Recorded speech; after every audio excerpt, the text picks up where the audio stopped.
La Revolución Francesa es el proceso político dirigido por la burguesía, mediante el cual se destruyó el antiguo régimen de corte feudal y se impuso un sistema en favor de la burguesía. Los campesinos y trabajadores asalariados estuvieron presentes en esta revolución, pero conducidos por la burguesía. La principal causa que hizo estallar la Revolución Francesa fue el antiguo régimen feudal y absolutista, que impedía el avance de la burguesía y el capitalismo en Francia, y además presionaba excesivamente al pueblo con impuestos y trabajo servil. Uno de los rasgos más importantes del antiguo régimen feudal era la sociedad estamental, la nobleza, el clero y el estado llano o tercer estado, que garantizaba derechos y libertades solamente para la nobleza y el alto clero, manteniendo en condición de súbditos a todo el estado llano, compuesto por burgueses, asalariados y campesinos. Antes del estallido de la Revolución Francesa, el rey Luis XVI propuso rechazar reformas para evitar un desborde que atente contra la nobleza y el reino. Las reformas de los diversos ministros de Luis XVI, como Turgot, Necker y Calonne, fracasaron. Una de las reformas más sonadas era la reforma tributaria, que afectaba a la nobleza y al clero, y podría aliviar en buena medida el déficit fiscal que vivía la monarquía francesa.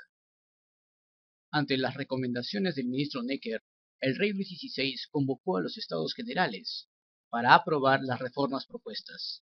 Se debate la aplicación de una reforma tributaria que iba a afectar a la nobleza y al clero. No se llegó a ningún acuerdo, pues el sistema de votación no permitía el consenso. La burguesía, con un sector de nobles progresistas, organizó la Asamblea Nacional para hacer reformas y una constitución para Francia. Contra los deseos de Luis XVI, la Asamblea Nacional se convirtió en la Asamblea Constituyente. Ante el intento de la corona por disolverla, el pueblo parisino se volcó a las calles y tomó la Bastilla el 14 de julio de 1789. Mientras tanto, en la Asamblea Constituyente se aprobaban las reformas. El rey Luis XVI y la familia real conspiraron, apoyados por la Casa Real de Austria y Prusia, para detener la Revolución Francesa. La conspiración fue descubierta y el rey ejecutado en la guillotina. Se puso fin a la monarquía y se estableció la república. Pugna por el poder entre los jacobinos, que representa a la pequeña burguesía radical, y los girondinos, la alta burguesía moderada. Los jacobinos lograron desplazar del gobierno a los girondinos y se enfrentaron a la primera coalición antifrancesa, Austria y Prusia. Se instauró el régimen del terror, a cargo de Maximiliano Robespierre, para desaparecer cualquier tendencia contrarrevolucionaria o moderada. Fue una fuerte represión en Francia. Por el golpe de Estado, en 1795, la alta burguesía girondina tomó el poder y pretendió desarticular el movimiento revolucionario que había calado en el pueblo francés. Los girondinos establecieron el Directorio.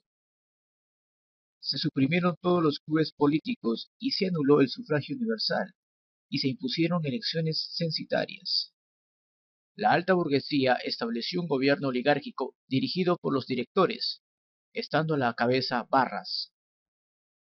Pero un sector del pueblo francés pretendía reformas económicas radicales que atentaban contra la propiedad privada, y en este contexto estalló la conspiración de los iguales, dirigidos por Babeuf, que no prosperó.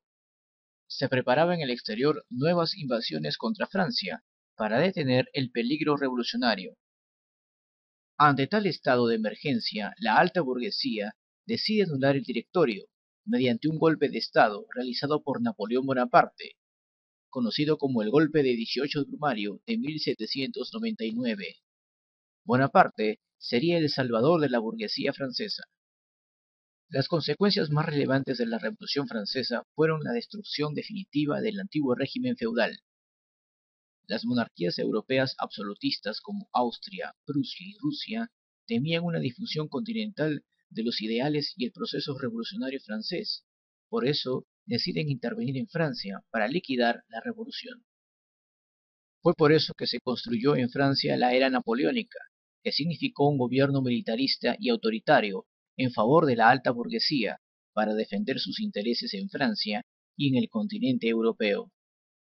Tras la derrota de Napoleón, se pretendió la restauración absolutista de Europa con el Congreso de Viena y la Santa Alianza, pero fracasó.